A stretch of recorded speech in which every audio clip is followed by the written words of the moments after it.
Cette semaine, c'est la semaine mondiale de sensibilisation à l'antibiorésistance. Hier avait lieu la journée européenne d'information sur les antibiotiques. Bonjour Émilie Camiade. Bonjour. Vous êtes maîtresse de conférences en microbiologie à la faculté des sciences et techniques de l'université de Tours. On va réviser des notions que nous avions naguère. Une antibiotique, c'est quoi? Alors, c'est une molécule chimique qui peut être synthétisée par des organismes vivants et qui a pour fonction de bloquer la multiplication ou de tuer les bactéries qui causent des infections.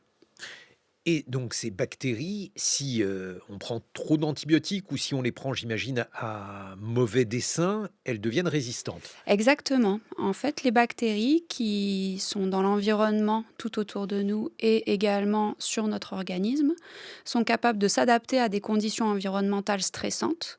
Et le fait d'administrer des antibiotiques à outrance provoque une adaptation des bactéries qui vont pouvoir résister de plus en plus à ces molécules chimiques. Et alors, est-ce que c'est déjà le cas pour certaines bactéries? Oui, c'est le cas pour de nombreuses bactéries en infectiologie humaine, dont notamment l'exemple que l'on connaît le plus, qui est le staphylocoque doré, qui est résistant à de nombreux antibiotiques et pour lequel des traitements peuvent être très compliqués.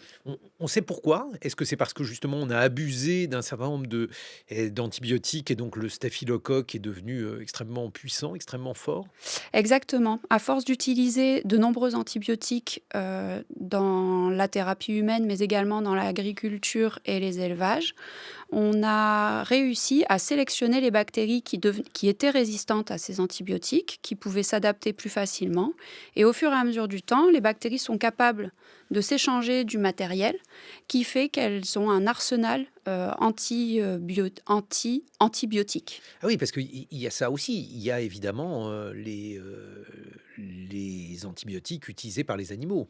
Exactement. On va en usage vétérinaire. On utilise également des antibiotiques pour prévenir les infections dans les élevages ou pour pouvoir les guérir.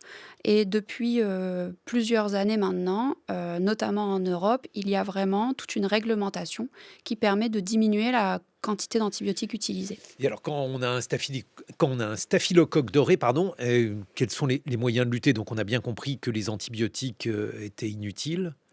Alors, on arrive quand même encore, dans la majeure partie des cas, à trouver des molécules qui sont actives, que l'on prend en structure hospitalière, que l'on garde d'ailleurs pour les structures hospitalières.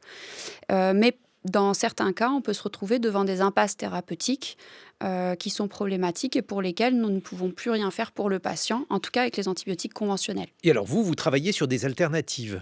Exactement. Au laboratoire de recherche dans lequel je travaille, nous développons différents axes d'alternatives thérapeutiques. Et un des axes que l'on développe, c'est justement de chercher de nouvelles molécules antibiotiques avec des mécanismes d'action encore inconnus.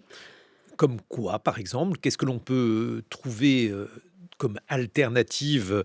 Alors, j'imagine que là aussi, il faut les utiliser avec modération, puisque sinon on va se retrouver face au même problème. Exactement. Les bactéries, de toute façon, sont capables d'évoluer et elles seront capables d'évoluer peu importe les molécules face auxquelles elles seront confrontées.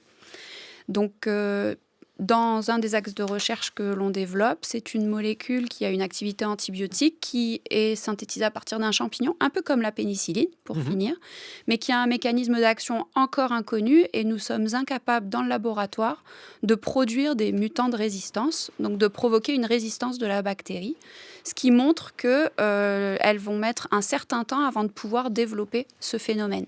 Ça veut dire qu'en fait, l'idée, c'est d'avoir une longueur d'avance sur la bactérie et la pression évolutive. Exactement. Il faut toujours essayer d'avoir des molécules de secours pour pouvoir continuer à soigner les patients.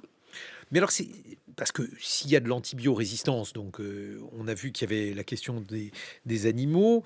Et pour les humains, est-ce que ça vous fait du mal de prendre des antibiotiques à mauvais escient? Oui, je trouve d'ailleurs que c'est clairement dangereux de prendre Alors, des il faut expliquer antibiotiques à mauvais pourquoi. escient.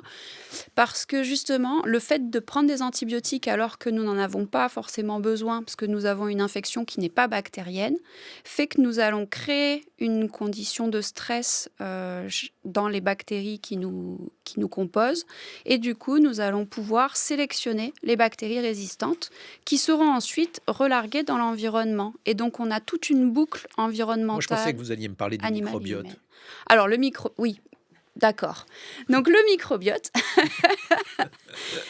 est composé de bactéries qui sont hébergées dans nos muqueuses et sur la peau et est essentiel à notre survie et à notre bonne santé. Et donc, vous le détruisez si vous prenez des antibiotiques à Exactement. mauvais escient. Oui, on le détruit, on le déséquilibre et ce qui permet justement aux bactéries pathogènes ou aux virus pathogènes de pouvoir s'implanter. Voilà, c'est pour ça que c'est pas automatique, hein. Vous avez compris, Alexandra Delbo. En attendant, Je suis là, je vous écoute.